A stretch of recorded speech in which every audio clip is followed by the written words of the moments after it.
Women's Bangladesh premier league এটা আমরা আয়োজন করব। 3টা দল নিয়ে এটা করার পরিকল্পনা করা হয়েছে। একজন বিদেশি খেলোয়াড় প্রত্যেকটা দলে খেলতে পারবে। আমরা আসলে মূলত আজকে এখানে যে বিষয়টা নিয়ে কথা বলতে যাচ্ছি, তারপরে হয়তো একটু অন্য বিষয়ে কথা হতে পারে। সেটা হচ্ছে যে আমরা বোর্ড বেশ কিছুদিন ভাবছিল নারীদের ক্রিকেটটাকে আর কীভাবে আমরা একটু এগিয়ে নিয়ে যেতে পারি, এবং সেই বিষয়টাকে মাথায় রেখে মেয়েদের জন্য বিপিএলটা করা যায় কি না সেটা নিয়ে একটা চিন্তাভাবনা ছিল, এবং আজকে সিদ্ধান্ত হয়েছে যে আমরা সেটা করব। মূলত সেটা নিয়ে আমরা একটু আলোচনা করতে চেয়েছিলাম আজকে।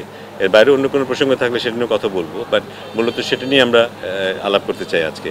সো এই সিদ্ধান্তটা হয়েছে যে আমরা উইমেন্স বাংলাদেশ প্রিমিয়ার লিগ এটা আমরা আয়োজন করব।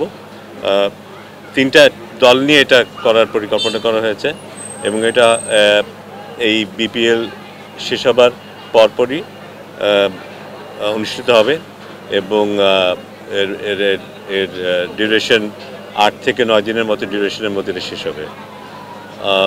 অলরেডি আমরা কিছু ফ্র্যাঞ্চাইজির সাথে কথা বলেছি, এবং তারা আগ্রহ দেখিয়েছে, এবং এটা ওয়ান অফ একটা টুর্নামেন্ট হবে, এবং এটা কিছুটা আমরা শুরু করতে চাই এবং দেখতে চাই যে নারীদের ক্রিকেটের এই জিনিসটাকে যে আমরা নিয়ে আসি সামনে T20 ফরম্যাটে, সেটার এফেক্টটা কীরকম হয়। আমরা আশা করছি যে এটা নারী ক্রিকেটকে আরেকটা লেভেলে হয়তো উন্নীত করতে পারবে।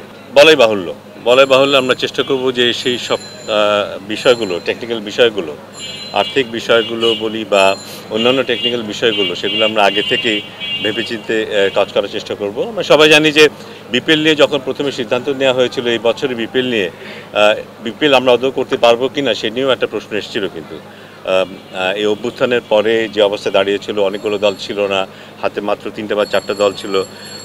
সেই সময়টায় বিপিএল করা কিছুটা রিস্ক নিয়ে করা, এবং কিছুটা অবশ্যই আমরা বলবো যে কিছু ক্ষেত্রে আমরা খুব ভালোভাবে জিনিসটাকে অর্গানাইজ করতে পারিনি, কোনো সন্দেহ নেই সে ব্যাপারে।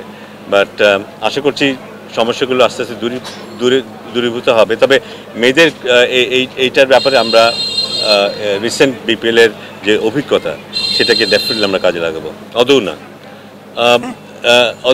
কারণ একটা মানসম্পন্ন টুর্নামেন্ট করতে গেলে যে ধরনের যে মানের প্লেয়ার দরকার, সেই মানের প্লেয়ার আমার মনে হয় না আমরা এর চাইতে বেশি দল করলে সেটা হতে পারতো।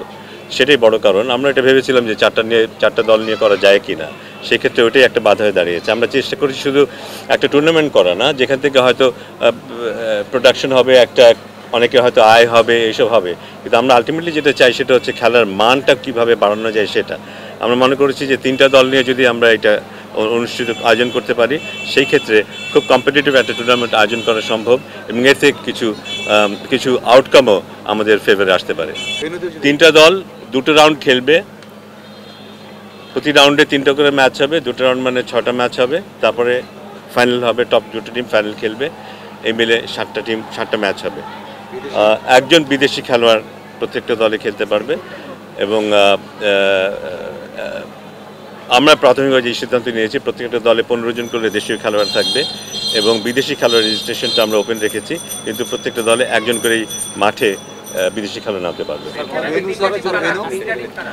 ভেরি ইন্টারেস্টিং কোয়েশ্চেন হচ্ছে ভেন্যুর ক্ষেত্রে আমি খুব আনন্দিত যে আমরা এই খেলাটা ঢাকার মিরপুরের স্টেডিয়ামে আয়োজন করতে পারবো, যেটা বোধহয় এক্সপোজারের ক্ষেত্রে অনেক বেনিফিট দেবে। নয় হচ্ছে এই কারণে, দুটো কারণ। একটা হচ্ছে যে একটা আর্থিক ব্যাপার আছে। 4 জন বিদেশি খেলোয়াড়কে যদি আমরা ইনক্লুড করতে চাই, সেক্ষেত্রে দলগুলোর উপর যে আর্থিক চাপটা পড়বে, এই মুহূর্তে বোধহয় দলগুলো সেই চাপটা নিতে চাচ্ছে না। আর আমাদের আরেকটা চিন্তা যেটা আছে যে আমাদের নিজস্ব খেলোয়াড়দেরকে এক্সপোজার দেওয়ার যে সুযোগটা, সেটা আমরা দিতে চাই। সেই কারণে কিন্তু আমরা 4টা দল করিনি, 3টা দল করেছি, যেন ভালো কম্পিটিশন হয়। এই খেলার পরে যেন আমরা বলতে পারি এই কম্পিটিটিভ এনভায়রনমেন্ট থেকে আমাদের মেয়েরা আরেকটা মানে উন্নতি হতে পেরেছে। তো সেটা এনশিওর করার জন্যই অ্যাকচুয়ালি এই কাজটা করা।